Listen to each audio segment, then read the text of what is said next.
Hello everybody, Big Tony here, and I want to talk about a topic that I've talked about before in this channel, and it's the show Smallville.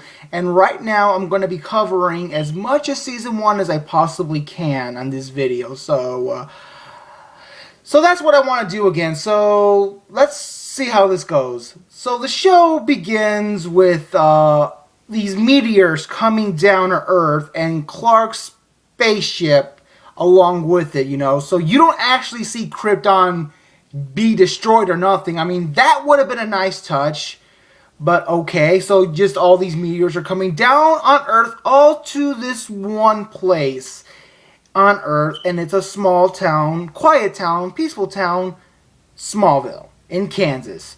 So in Smallville on this particular day, it's just a normal peaceful day, as good as it can be. The Smallville Crows win the state championship or something like that. It was a big victory for them, so they're all celebrating. And then suddenly these meteors start coming down like fucking crazy. I'm like, what? Why? I mean, for all the reason why they have this is for all the other nonsense that goes on in the show. That's why. It's still a bullshit reason though. But anyway, it's almost as if Michael Bay was directing this show. It's like all these meteors just start destroying this town. And it's like, why did they need to do that? I mean, I never read the comic books, but it's still pointless. And even in the Superman movie, they don't have all these meteors hitting Smallville one at a time, It's just Clark's spaceship that goes all the way into the cornfield, and that was that, and Martha and Jonathan discovered him, They didn't need to destroy the whole town with meteors, and this show already has an insane start to begin with, so why? Like I said, for more bullshit reasons, which I'll get to in a minute, but yeah, it's like, wow, this is crazy, they didn't need to do this, so it's like, oh, and, so Martha and during the meteor shower, Martha and Jonathan are fleeing from the meteors, but yet their truck is flipped over in kind of the impact, and they land in the cornfield, and then Clark comes up to them. So they discovered him, and then the show tries to be all cute with Martha saying, "We didn't find him, Jonathan. He found us." Like, how does that make any sense? It's like, how did he find you guys? I mean, he's a little boy. He doesn't know what he's doing. He doesn't know where he's from. He's lost as you guys know. So him finding you, how does that make any sense? Okay, I know that's a nitpick there, but yeah, I just thought, I kind of found that a little annoying. So this show says a lot of stupid stuff anyway. So yeah, there you go. Then you get to the year 2001. Clark's a teenager now, and he's going through the typical teenage years of his life, so he's just a teenager living a teenage life, except he's super strong, and he knows this, he knows he has powers, but his parents never tell him about how they discovered him and all that other shit. It's like, why did they wait until now, I mean, they're like, "Oh no, Clark, it's typically normal for you to be this way." I'm like, "You're super strong and everything, and you could have heat vision and all that." I'm like, totally normal. It's like, no! Even he knows this is not normal, and he later illustrates that when he puts his arm in the wood chipper. He's like, he knows he's not normal. No one else can do this. So, and Jonathan later tells him in the episode where he's from and anything, and if I was Clark, I'd be pissed too, actually. So, but why they waited until now to tell him just made no sense. I know he's a little boy, but he knows he's not right. He knows that nobody else is like him. So why do they wait till now? It just never... Yeah, so okay. He goes to school, he has some friends. He has a friend named Pete Ross and Chloe Sullivan. Oh my god. Oh, Chloe Sullivan. For what I know is that the reason why they created this character was because they couldn't bring Lois Lane on the show because DC didn't allow it. They wouldn't allow them to bring Lois Lane this early into the show. This is Clark's teenage years. Lois Lane has no place in this, So they decided to make up this character to pretty much be a Lois Lane villain. She's pretty much a Lois Lane cutout. And they make, and what do you get? Chloe Sullivan. She's like one of the most pointless characters in this entire show, and yet she later makes Pete Ross irrelevant. And this character actually is part of the DC world now. Why? I mean, what was so interesting about this character, you know? I mean, she's just a Lois Lane cutout, and then Lois Lane comes in later on, and they still keep her on. Why? Oh, man. So, oh yeah, I'm not a big Chloe Sullivan fan, by the way. It's like, she was just so pointless. Like, they didn't need to have her. I mean, if they wanted to have, like, a journalist, they could have just had her in for those high school years, you know. But they totally try to make her like Lois Lane.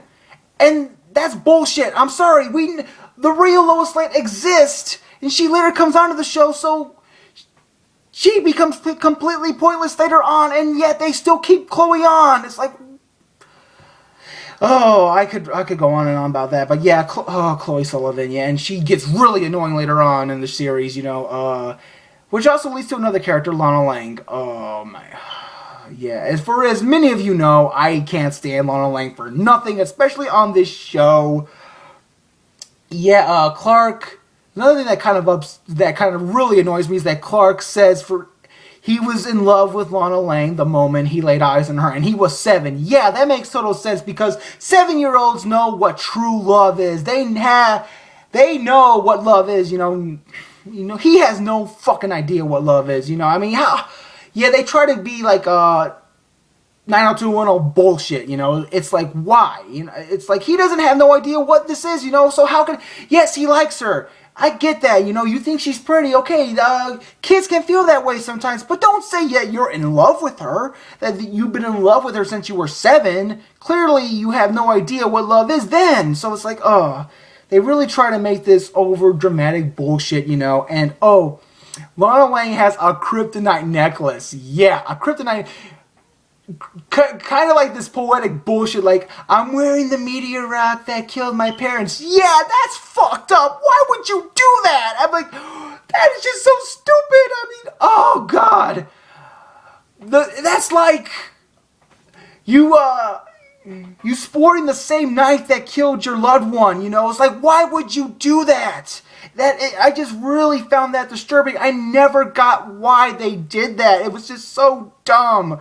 I mean, Lana, that was just fucked up. Why? And I guess it was just used to keep her and Clark apart, because Clark is invulnerable to kryptonite, which brings up another thing, the whole meteor shower thing. Yeah, kryptonite in this show is all over the fucking place. Yes, it is. I mean, I am surprised that Clark Kent is not easily destroyed, you know? I mean, kryptonite is like, in the mythos and in the shows, it's a rare piece of rock that can be found. And that is Superman's vulnerability. That's his one only vulnerability. That makes him weak. And yet in this show, it's all over the fucking place. I'm surprised he's not easily destroyed. Some little kid could pick it up and like, oh, and Clark's like, oh, and they could just like, just beat the shit out of him and he dies. Like, oh, why? I mean, it's all over the place. It doesn't make any sense. I mean, that's his one vulnerability, and it's all over this town, and later in Metropolis as well, apparently. Oh, God, I mean, I guess I'm mostly talking on the pilot here, so, yeah, and, so forgive me if I don't cover all of Season 1, what else? So, yeah, kryptonite is all over the fucking place on this show. It's like, I'm surprised no one destroys him, you know, or nobody figures it out. Well, someone does, or a couple people do. Yeah, it's just used to keep Clark and Lana apart. What else is there? Oh yeah, they make Lana an orphan. Yeah, like I said, she was killed in the meteor. Her parents were killed in the meteor shower. It's like, so her and Clark can find something in common, like a deep connection. They're both orphans. Well, Clark has foster parents, but his biological parents are dead, and Lana's parents are dead. So they do this just so they could have something in common. I'm like, yeah, they didn't need to do that. Yet another pointless reason for this meteor shower. You didn't need to make Lana an orphan.